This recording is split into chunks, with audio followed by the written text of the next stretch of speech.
Guys, আসসালামু আলাইকুম। Daily vlog থেকে আজকে আমাদের ফার্স্ট ভিডিও। তো আমি আর আমার ছোটো ভাই চলে গেছিলাম বসুন্ধরাতে। সেখানে আমাদের কিছু যাবতীয় কাজ ছিল। কাজ শেষ করে আমাদের গন্তব্যস্থল ছিল ফার্ম গেট। তো ওখানে একটা নতুন রেস্টুরেন্ট হয়েছে, সেখানে আমি আর আমার ছোটো ভাই খাওয়া দাওয়ার উদ্দেশ্যে রওনা দিই। তো হুট করে মনে পড়লো একটা ভিডিও করে ফেলি। তো এই আর কি, ব্যস্ত শহরে একটা ছোটোখাটো ভিডিও করে ফেললাম। বাই দ্য ওয়ে, এটা আমাদের নতুন পেজ। তো এখন থেকে প্রতিনিয়ত আমরা ব্লগ দেওয়ার চেষ্টা করব।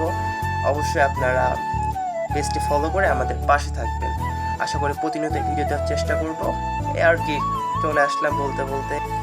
ইনশাল্লাহ এখন থেকে নতুন নতুন ভিডিও নিয়ে আপনাদের মাঝে হাজির হব। তো অবশ্যই আমাদের পেজটি ফলো করে আমাদের পাশে থাকবেন। আসসালামু আলাইকুম। আজকের মতো এই পর্যন্তই।